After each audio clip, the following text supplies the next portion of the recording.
नमस्कार दोस्तों, कल जो रात को पाकिस्तान ने तमाशे करे थे और उसके ऊपर से जिस तरीके से भारत ने रिटेलिएट करते हुए पाकिस्तान को तमाचे दिए थे, उसके ऊपर आज अभी रिसेंटली प्रेस ब्रीफिंग करी गई थी, प्रेस कॉन्फ्रेंस करी गई थी, जहां पर हमारे देश के foreign secretary mister Vikram Misri, colonel Sophia Qureshi और इसी के साथ साथ विंग कमांडर व्योमिका सिंह, ये तीनों मौजूद थे। इन तीनों ने बताया कि किस तरीके से सारे प्रूफ देते हुए कि पाकिस्तान जो चीज़ें कर रहा है वो कितना ज़्यादा ह्यूमैनिटी के खिलाफ है, इंसानियत के खिलाफ है। मतलब इन्होंने स्टेट करा था कि जब पाकिस्तान ने हिंदुस्तान के ऊपर अटैक किया 8:20 सवा 8 बजे के आसपास, उस दौरान जब ये अटैक करे गए हिंदुस्तान के ऊपर, तो बीच में पाकिस्तान की तरफ से फायरिंग रुक गई थी। और जब वो फायरिंग रुकी और जब भारत रिटेलिएट कर रहा था, तो उस दौरान पाकिस्तान के अंदर लाहौर में एयरबस A320 ये एक प्लेन लैंड कर रहा था। अब ये पाकिस्तान की जिम्मेवारी बनती है कि पाकिस्तान उस प्लेन के पायलट को बताए कि भाई हमारे यहाँ पर तो युद्ध का माहौल है, आप लैंड मत कीजिए या फिर आप कहीं और लैंड कीजिए, कहीं पर भी आप पे बम गिर सकता है, जो सिविलियंस आपके प्लेन के अंदर मौजूद हैं वो मर सकते हैं। अब सिविलियंस उस प्लेन के अंदर कौन से मौजूद होंगे? मैक्सिमम पाकिस्तानी ही होंगे। पाकिस्तान आ रहे, लाहौर के अंदर लैंड कर रहे हैं तो पाकिस्तानी ही होंगे।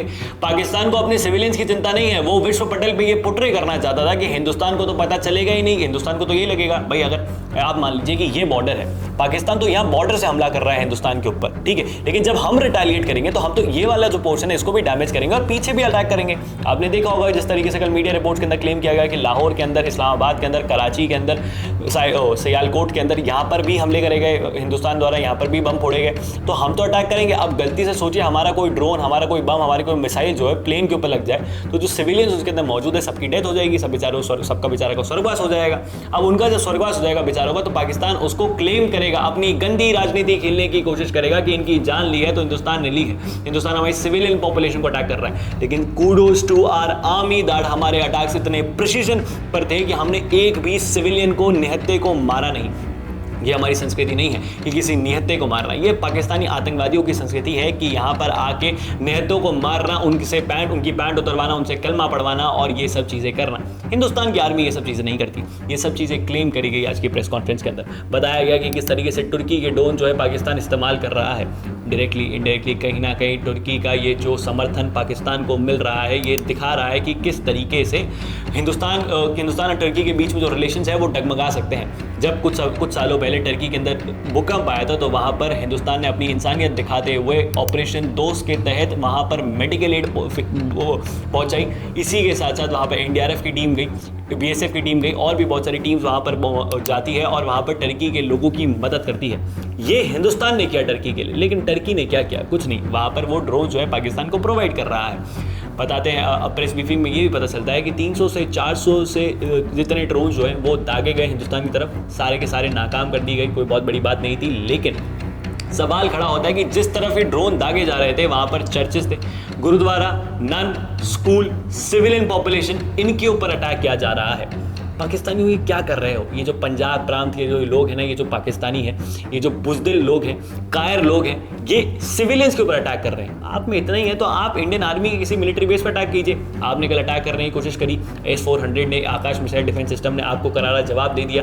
अगर आप में इतना ही है तो आप एक्ट ऑफ वॉर डिक्लेयर कर दीजिए। India is ready to play a war with you, India is a war with you. आपको कुछ दिनों के अंदर पता चल जाएगा कि जब टैंक में तेल नहीं होता और फिर टैंक चलाने की कोशिश करते हैं ना, टैंक चलता नहीं है तो कैसी हालत होती है। इससे पहले भी 1971 के अंदर 93 सोल्जर्स की पैंट उतारी गई, 93,000 सोल्जर्स की पैंट उतारी गई थी। अभी लाखों की उतार देंगे। This nothing a big deal for us. हम कुछ भी कर सकते हैं। आप जिस तरीके से खेलने की कोशिश हिंदुस्तान के साथ कर रहे हैं ना, वो होता है कि शेर के मुंह में हाथ डालना।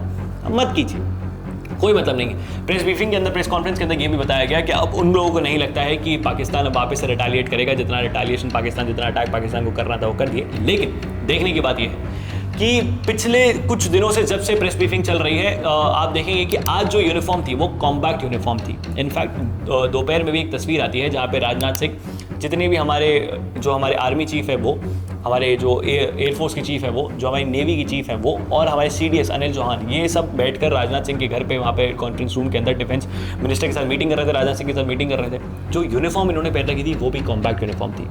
ये क्या पुट्रे कर रहा है? क्या कुछ एक और बड़ा धमाका होने वाला है?